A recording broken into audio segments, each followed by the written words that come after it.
ان میں سے کسی کو نبی رسول بنانا کس کو بنانا ہے، کس کو نہیں بنانا ہے، سب ہم نے سوچ کے بنایا تم کو نبی، پریشان ہونے کی بات نہیں تم کو.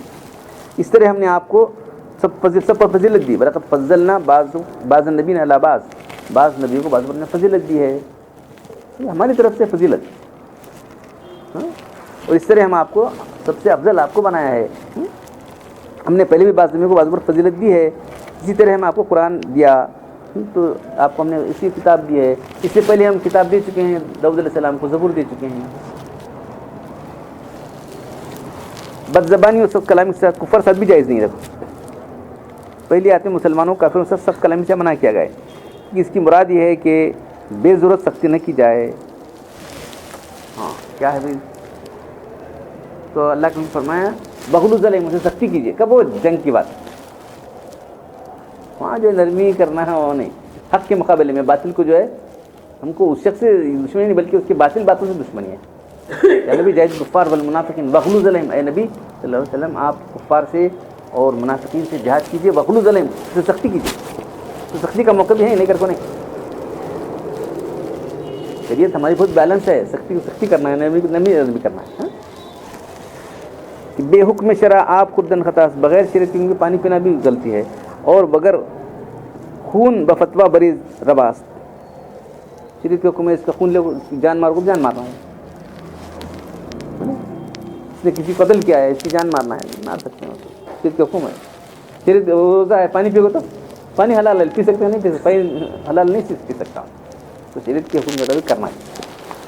قتل و قتال کے ذریعے کفر کی شوکت کو توڑنا اسلام کی محبت دبانا ہے، اس لیے اس کی اجازت ہے. گالی گلوچ سخت کلامی سے نہ کوئی خلاف پتہ ہوتا ہے، نہ کچھ بھی نہیں ہوتا، نہ کسی کو ہدایت ہوتی ہے، اس لیے اس سے منع کیا گیا. امام قرطبی فرماتے ہیں کہ آیت حضرت عمر رضی اللہ عنہ کی ایک واقعہ میں نازل ہوئی ہے. کسی سے جھگڑا ہو گیا تھا، انہوں نے بولا تھا نا کیا کرتا ہوں، جلال والے تھے نا، وہ بول دی. بولے بعد وہ جھگڑا بڑھ گیا تھا، تو پھر قتل و قتال کی نوبت آتی تھی. پرسنل جھگڑوں میں سخت جواب دیا، اس کے خطوں کا ارادہ کیا. اس کے نتیجے میں خطرہ پیدا ہوا کہ دو قبیلوں میں جنگ چھڑ جائے گی. تو آیت نازل ہوئی. بس جو بات کرنا ہے وہ نرمی سے کہو، اچھی طریقے سے بات کرو. آج بھی ہم دیکھتے رہتے ہیں نا، اچھی طرح بات کرے تو جھگڑا نہیں ہوتا. ذرا بنگی بات کرنا، ٹیڑھی بات کرتے جو نہیں، بہت بنگی باتیں کرتا ہے وہ. ٹیڑھی بنگی بات مت کرو، سیدھی بات کرو، نرمی سے بات کرو. جھگڑا پیدا نہیں ہوتا، پیدا ہو جھگڑا چلے جاتا. معلوم ہے نا.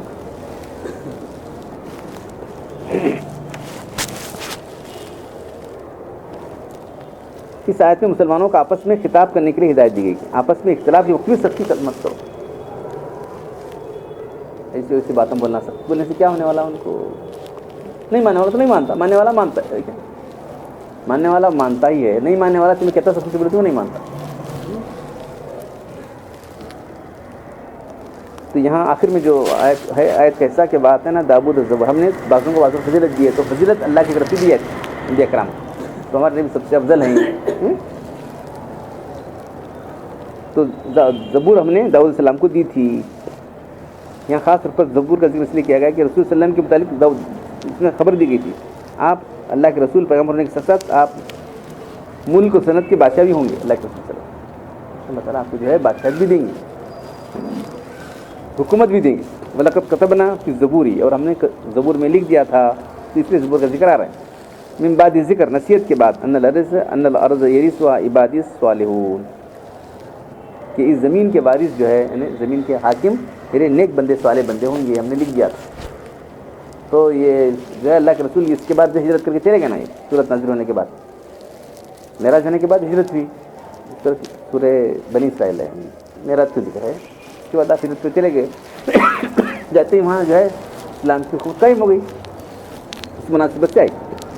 امام بغوی نے لکھا ہے کہ زبور اللہ تعالیٰ کی کتابوں میں سے جو داؤد السلام پر نازل ہوئی، اس میں 150 صورتیں ہیں. تمام صورتیں صرف دعا حمد و ثنا پر ہیں. اس میں جو ہے احکام نہیں، صرف دعا حمد و ثنا.